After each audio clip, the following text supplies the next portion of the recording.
Hello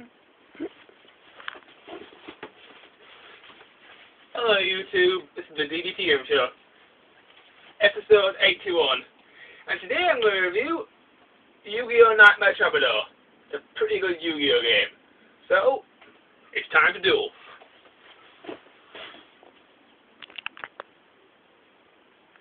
Okay, let's start my DS, and we will begin. Now, story for Yu-Gi-Oh Nightmare Troubadour. It's based on the original Yu-Gi-Oh series, not the GX one, the one with Pharaoh and all that. The stories that are in the game are taken from several Yu-Gi-Oh series. Example, there's some stories from Battle City, there's some stories from Enter the Shadow Realm, and all that sort of stuff. So most of the storylines that have been put into the game are quite good. And you will duel several people from the Yu-Gi-Oh TV show, but I'll talk about them later. Here's some of the graphics of the game. The graphics of the game are pretty good. Most of them look quite nice. The monster models look pretty good as well. So we actually summon your monster, the monsters come out of the card and look pretty good. Okay, let's go to the multiplayer. The multiplayer of this game, it's pretty good as well. Basically, you can duel with your friends, you can trade with your friends. Unfortunately, there's no Wi-Fi, but it's still pretty good.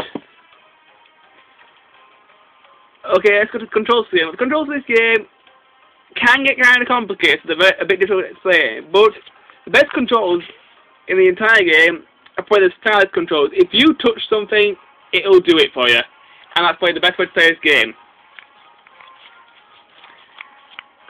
If you get a control game with buttons, it can get a little bit more complicated, but most of the time you just move a cursor around the screen, so it's pretty easy anyway. Okay, let's just go to the music for this game. The music for this game is also pretty good. Most of it's quite nice, although there are certain times in the game when the music may turn to like a very urgent sort of theme, so like you know something bad's going to happen, so the music will change along. So the music does fit the surroundings of the game. Okay, let's go to the gameplay of this game. The gameplay of this game is it's an RPG card game sort of game. It's pretty good, although it can take a while to level up. If you duel certain people, you only get a certain amount of experience points, and it may take a while to level up.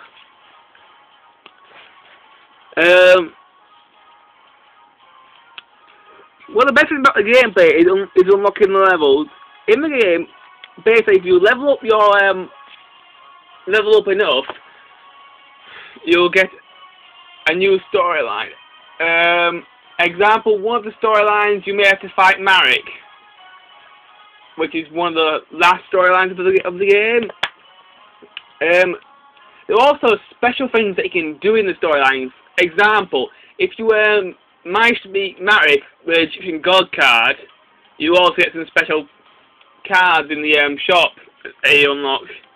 But you only get one chance to do it, so you've got to do it right there and then, else you won't get that. And the gameplay, I have to say, is pretty good. Although it can get a bit boring, because leveling up can take a while. Okay, let's go to the good stuff about the game. The good stuff about the game, the stories that are in the game are pretty good. There are a few cutscenes in the game, mostly it's just people coming on the screen and just talking and stuff. But they do explain the story quite well. The gameplay is quite good.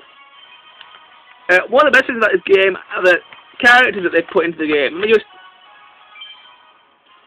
tell you what characters are actually in the game.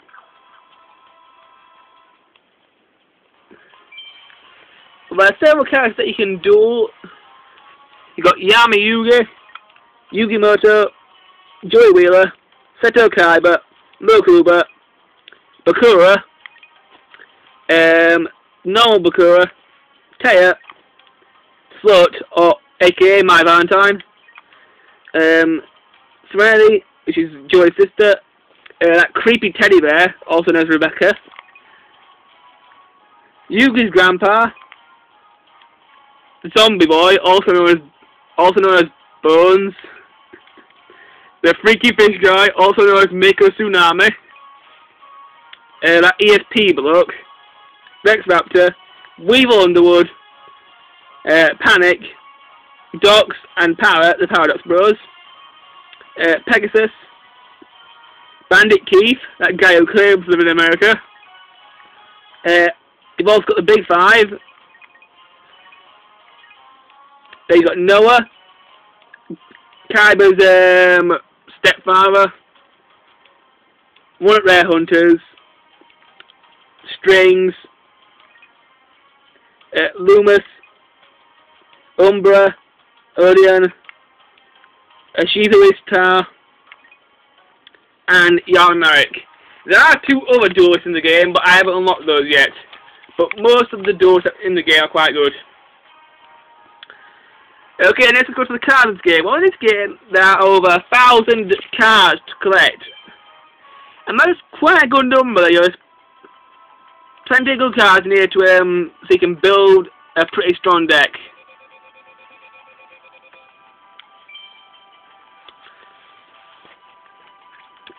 And looking for this game are the duels. The duels in this game are really, really good. Each duelist has a certain level of capabilities. The levels go 1, 2, 3, 4, and 5. 5 best, 4's almost good, best, 3's kind of medium, 2's pretty easy, and 1's just really, really easy. So that's how the how the duels can get.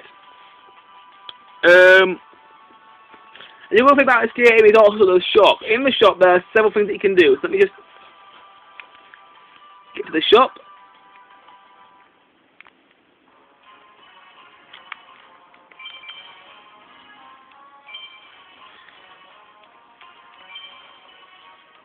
Okay, now that I'm in the shop. In the shop you can do several things. If you touch the counter, you can buy cards so you can improve your deck strength. There's also a password machine so you can put a password in and collect certain cards that way. Although the password machine won't be there as soon as you turn on the game. You have to unlock it first.